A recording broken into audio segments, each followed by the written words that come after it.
So that time has finally come, guys. We are finally setting off to get the boat blacked and then head straight back to the marina. But we are also getting our hull survey done, so that should hopefully reveal a lot. And we've been told these weeds and foliage, or whatever you call it, down below here is going to be a bloody nightmare. Yeah, the EA who are meant to be sorting this are running a little bit behind. So yeah, we don't even know if we can get the boat out at the moment. So we're going to have to bring the boat round here and round this big bend over here. The only other time we tried to drive the boat out of here was at the end of last summer. I think we got a bit fed up of doing all the DIY and ripping up of everything. We just wanted to take it out, and it was a bloody nightmare. I mean, we were just yelling at each other because we didn't know what we were doing. Can you not push it? Where do you want me to go? I can't hear you. Come here. Can't go back. Might need to use the old stick. Might have to use the old stick. Can't hear you. It's all well and good. I've got an engine down here. Can't hear you. How's it going, buddy? I think you need to sort of push it around a bit from the front, if you could. Wonder if to use that stick in the middle. Becca, I wonder if to use the old stick in the middle. Push off. No, the big one. I'm not too sure. I don't think she can hear me, and I can't hear her. It's a tight old Bex, why don't you use the stick? She never listens. Oh, she heard that. She heard that. Use the stick in the middle. Push off over there. Okay, maybe that was more me panicking rather than Becca, but you know, we're in this together, hey?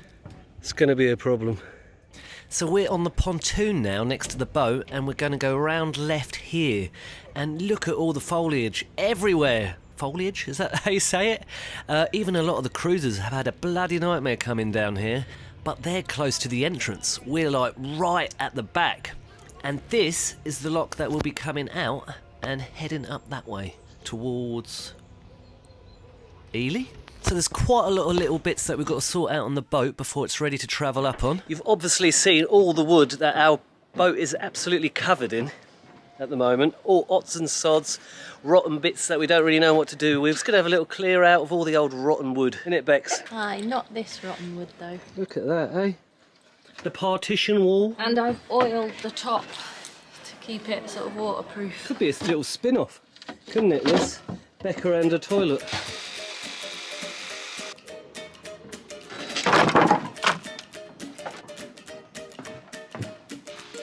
It's quite handy. The marina got a little area where you can dump all your wood, and I think the idea is that people wait till winter and then they can use it to light their fires, or just on the fire in general. And for those that don't know what Becca's proud wooden box actually is, it's the compost loo.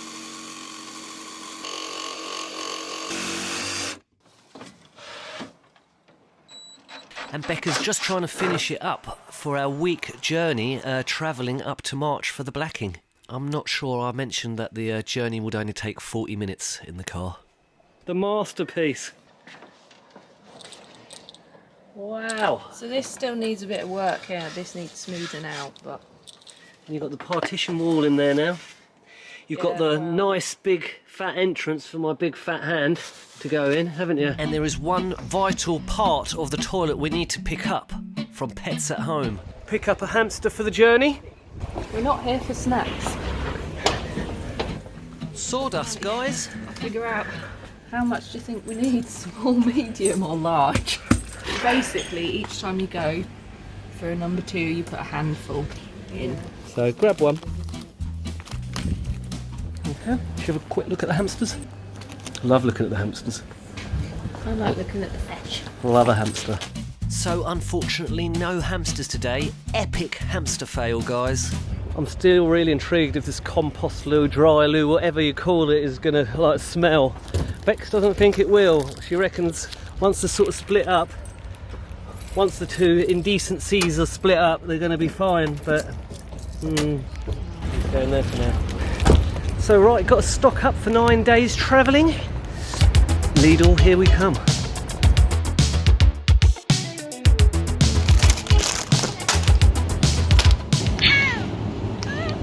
Unfortunately, essential items only. You in this toilet?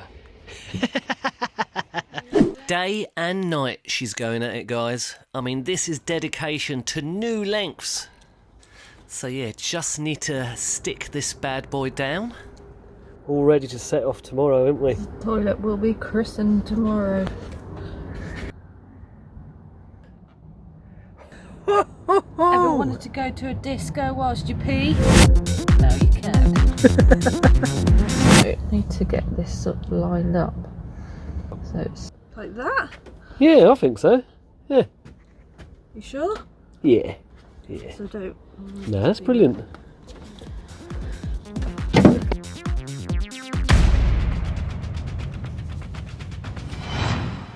And that foliage is still playing on my mind. Bloody foliage, eh?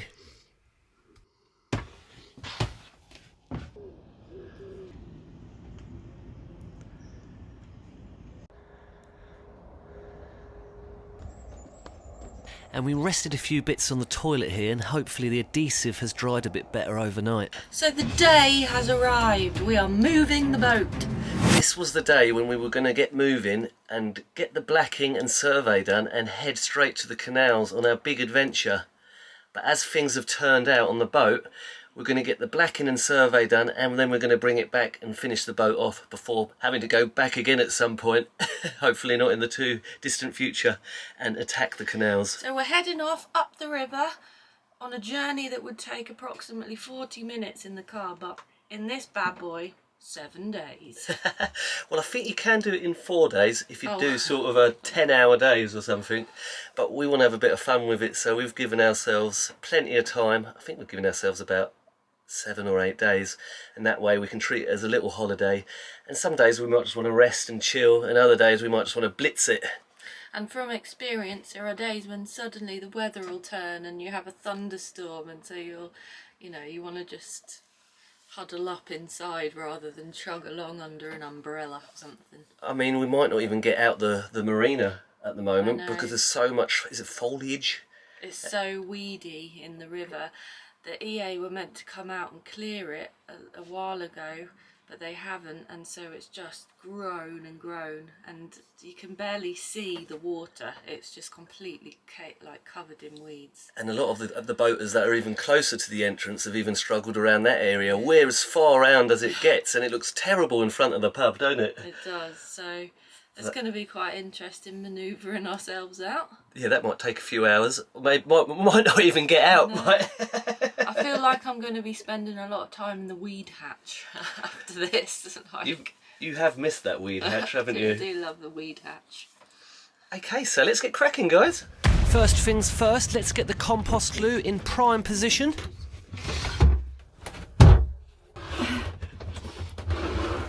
Here we go. Oh, it wasn't clicked down. I'm going for a wee. I'm not actually going for a wee. All the decor, along there.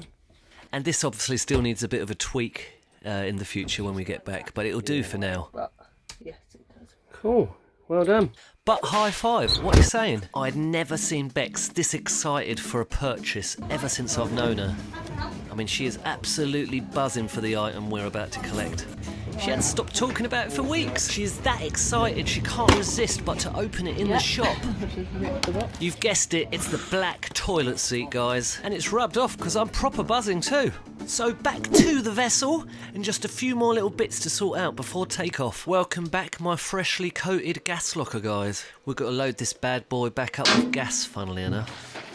So as you remember, because it's a bit bumpy, I think, it snuck underneath the tape, unfortunately. A little bit of a grubby old job. Now all the rust is gone from there, I'm going to move the mat back on there, and we're going to get the gas bottles back hooked up.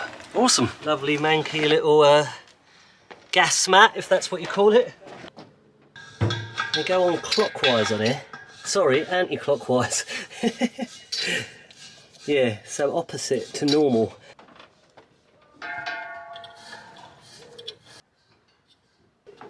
Don't know what the hell that is. Awesome, we're all set. 2 gas canisters, both nearly full.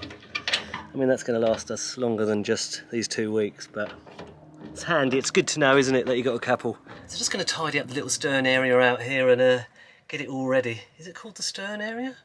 Yeah, stern area.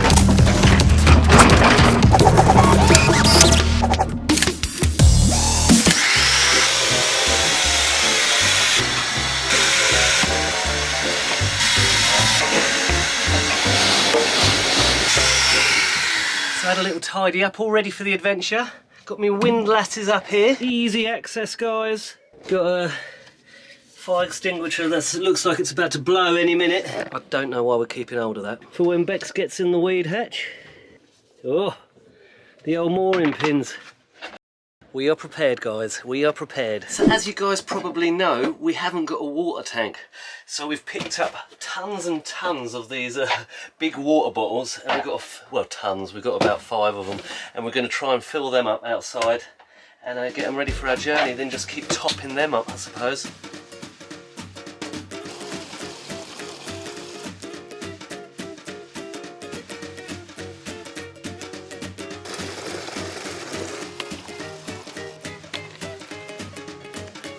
So what we have here is our 360 camera, courtesy of my brother, and it's an Insta 361. Here, we whack that on there, and we're going to take that up on our whole entire journey up to March on the front, so you can basically get to film the whole entire way around, so we're not going to miss anything when we get inside the locks or any little shenanigans when Bex plays up. We'll all be caught on the 360 Insta, won't it? Watch the hair. Watch the hair, Rebecca. Should be exciting to see what it kind of looks like. Turn it on. Wow. I think you just push the button on the front. Oh. Now I could get a little bit carried away with this little new 360 cam, guys.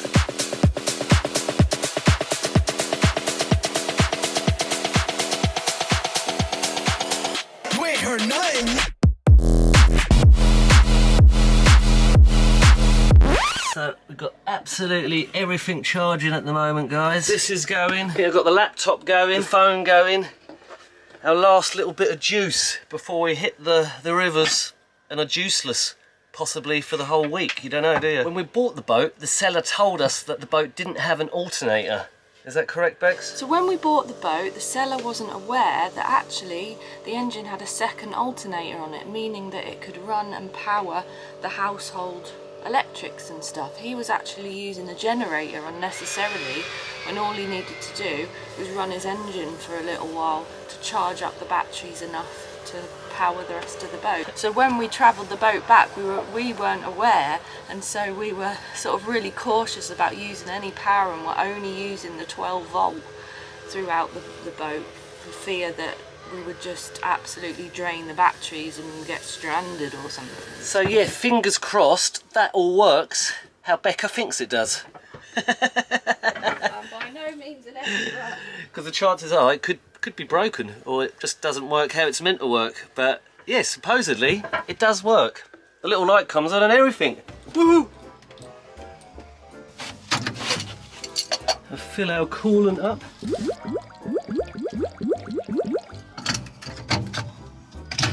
Diesel. Hand me the stick. The fuel stick. Had roughly about 10 inches of fuel left in here. See that? I don't think you use up much diesel because there's absolutely loads in there still. You want to check the oil? You want to get down there? We have since been told on our journey that 3 inches of it is not accessible. This is the job Becca likes doing. So, oil check, sorted. Little duck pin ornament, sorted. First time, eh? First time! Film the disaster. And here we go, guys, we're off on our 9-day adventure. Alright, let's see. This never goes to plan, so... Travelling anywhere between 2 and 8 miles an hour. Buckle up, guys. And Becca has already got her stick ready. I was telling her off about that last time. We are constantly learning. You forget how long the bloody thing is, don't you? No, I don't know what's going on with me because I'm absolutely panicking here right now. And yeah, it shows. Becca stands proud and confident and takes the Titanic pose. And I've been told by a lot of the other boaters on the marina to not shy away from giving the engine a good old rev to get through some of these horrible weeds. With this footage, it really shows the contrast of the noise on the back of the boat compared to the front of the boat. It's quite peaceful down there, isn't it?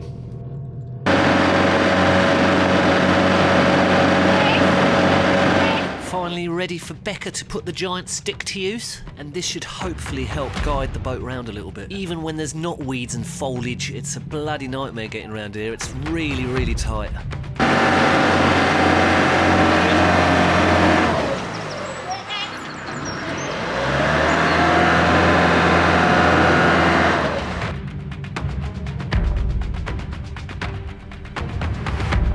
And I will always put the content of this channel first, guys, so hence why I'm repositioning when I shouldn't have been repositioning.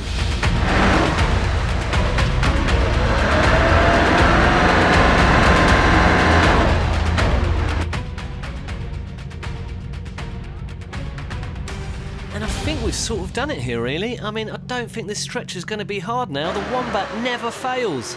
There we go, easy! My cockiness had got the better of me for the day. Nothing was getting in my way, even cute baby swans. Chris, just slow down a bit. Where are they? Just slow down a touch. You're going to boot them up the ass. Faster! A sharp turn right from the swans had proved I'd won the battle.